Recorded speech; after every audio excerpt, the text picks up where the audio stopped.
Okay, the things we need to talk about are things that should be kind of reviewed from Algebra 1, and that's slope, the equation of a line, typically called slope-intercept form, and then we can represent the equation of a line in different ways. We like to call that either standard form or we can use a formula called point-slope formula, in which we use to find the equation of a line. Okay, so first of all, let's talk about slope. And slope is usually the question of is how can I get, if I wanted to travel on a line from point A to point, say, B here. Okay, and point A is at, we have point A at 1, 1, okay, and we have point B at, this is at 4, 6, okay. So we want to know how do we get from A to B, or really what slope is. It's really measuring the steepness of the line that goes through A and B. So we want to measure this steepness. Okay, the way we measure the steepness is what we do is we take the ratio of the vertical taxi distance, okay, divided by the horizontal taxi distance. What we would say here is we have a slope of 1, 2, 3, 4, 5. 1, 2, 3. So this would be having a slope of 5/3, or 5/3. Excuse me, 5/3. In the sense that we go up 5 and over 3. Okay. But if we were only given points, we weren't given the graph like this, and we wanted to just find the slope only using the points, how would we do that? Well, there's a nice slope formula, and we usually denote slope with the letter M. Okay, slope is usually with the letter M. And this formula is the change in y divided by the change in x, or, as we like to say, y2 minus y1 divided by x2 minus x1. Okay? Another way we like to represent slope is we like to say the rise over the run. Okay? Or you might also hear it described as the rate of change. Okay? All different ways that we can interpret slope. Okay? The change of y over the change of x, which gives us this formula, or we can call it rise over run, or we can say it's the rate of change. So how would we use this formula to find the slope of this line? Well, we would take y2, or the 6 here. We're going to say 6 minus 1, the y1, divided by the change in x, or x2, so 4 minus 1, which gives us 5/3. Okay, so this would be the slope, and this is how we find slope. And we use slope to talk about the equation of a line. Okay, so let's go to the equation of a line. The equation of a line is usually represented in slope-intercept form, which is y equals mx plus b, where m is your slope, okay, and b is your y-intercept. Okay, the other form you might see is called standard form, okay, and it's usually represented by ax plus by equals c, where a, b, and c are constants, okay, and x and y are variables.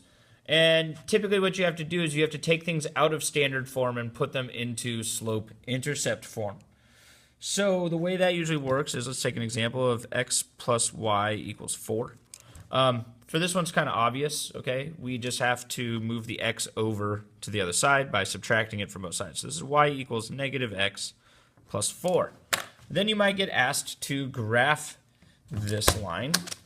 So let's go ahead and do that.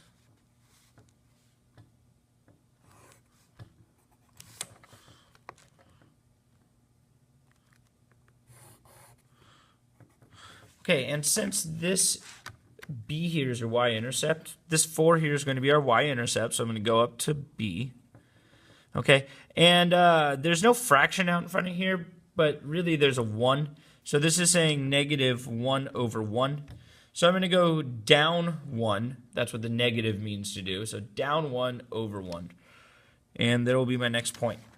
The nice thing about lines is we only need 2 points to make the line. So once we have 2 points, we can put our line in. Okay? Let's try one that's a little more difficult. Let's try, say, 3x plus 2y equals 6. Okay, so here we're going to start by moving the x over. So we'll get 2y equals negative 3x plus 6. And now we're going to divide by 2. So y equals negative 3x plus 6 divided by 2.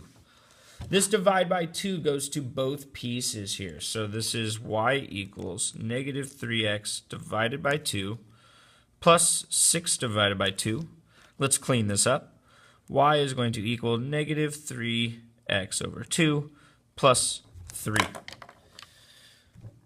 Here's our equation that we want. This is going to be our y-intercept, so I'm going to go up to 3. Okay, and I have a negative 3 over 2 slope. So I'm going to count down 3. 1, 2, 3. Here's my negative 3. I'm going to count over 2. Here's 2.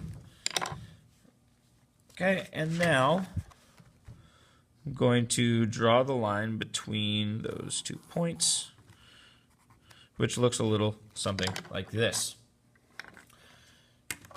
Okay, but sometimes what they'll do is they'll only give you the slope and a point. And for that, we have a special formula. Okay, so let's get to that. Okay, so when they only give you a point, and our point here is 8, 2, and the slope, which is 3 over 5, we're given this thing called the point-slope formula, which we're going to take this point and take the slope, and we're going to find the equation of the line.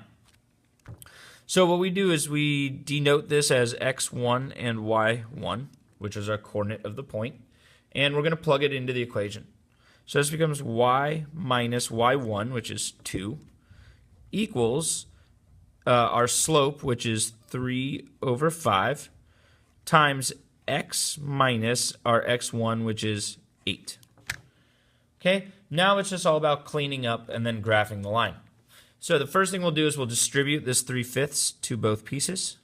Okay, so this is going to be y minus 2 equals 3/5 x minus 8 times 3 is 24, and 24 divided by 5 is just, I'm going to leave it as 24/5.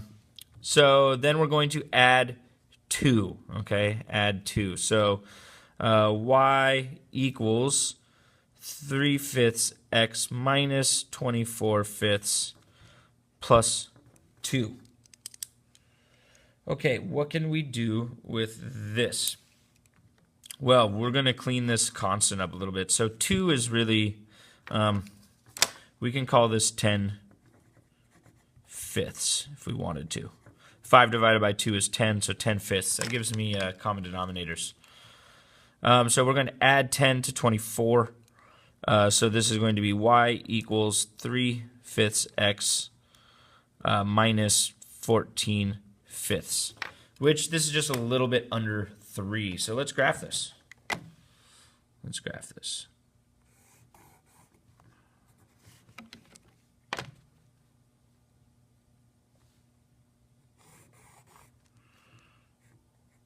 Okay, so I'm going to go down to negative 14/5 here is my intercept. So negative 14/5 is right about a little under 3, so right about there. And now I'm going to count up 3 and over 5. So I'll just count up 1, 2, 3. That puts me right about here. And then over 5. 1, 2, 3, 4, 5. So I'm looking at another point right about there-ish. Nice thing about lines is that we just need 2 points. And once I have 2 points, I can graph my line. Okay. So this is the idea that's going to be coming into this coordinate geometry is we're going to be making lines using slope and points that we were given. If you have any questions or comments, please let me know. This includes any mistakes that I might have made. I have made mistakes on videos before, So it's nice that you guys email me and let me know so that I can email the entire class. Okay. I hope this has worked for some of you guys, and I will see you all on Monday.